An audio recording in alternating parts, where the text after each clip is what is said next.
Joining us tonight is Congressman Matt Gaetz, a member of the House Judiciary and Armed Services Committees. And Congressman, great to have you with us. Any surprise in the results of that NBC Wall Street Journal poll as to who is the leader of the Republican Party? President Trump has truly branded the Republican Party in an image that puts our country first. And as we look across the country, we see a vision from the radical left that is downright terrifying.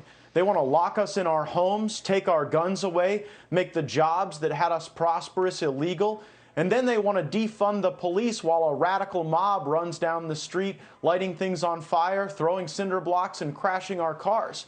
I have no interest in that America. I want an America where we support the police, where we utilize every resource available to ensure that they're responsive to their communities, and the overwhelming number of people who wear that uniform, whether it's in our law enforcement or in our National Guard, they do it because they love America and they love Americans, and we need to stand with them and against these riots that seem to be terrorizing people in the name of a politics that is radical and leftist.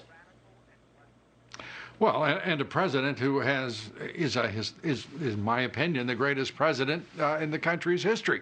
He has handled not only this pandemic, this crisis, but everyone that's preceded. I mean, no president in his first term in office has ever seen this kind of challenge and threat to the United States and overcome it.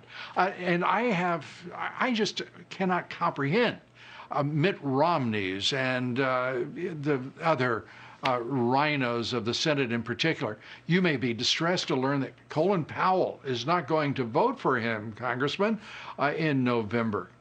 He didn't the last time either. You may be astonished to find that George W. Bush, the way the national left-wing media is reporting it, they were sure Trump votes going into this. Your reaction to the rhinos in both the House and the Senate?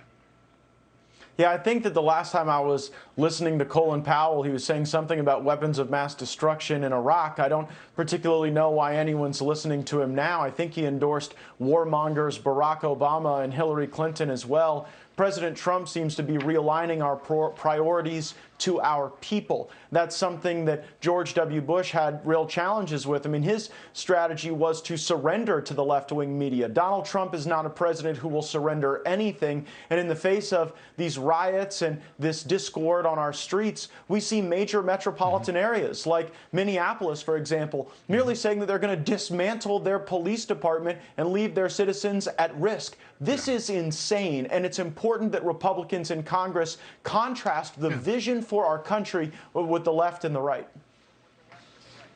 But you know, this is the great thing about federalism and the American system of government, as you well know. In Minneapolis, they have a city council. The populace there has more control and more influence over that government than any other part of their life, certainly more than they have over the federal government. If they want to have the police department disbanded, if they want to put up with idiots, the fools who would do such, then they win at the polls and they will lose every day thereafter. It's an extraordinary choice that's being made. You get the last word real quick, please.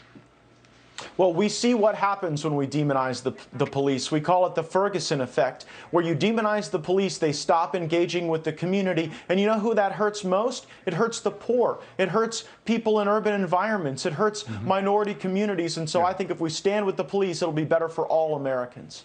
Right. A lot of the people who worked in those buildings that were looted and burned. Congressman Matt Gaetz, thanks so much.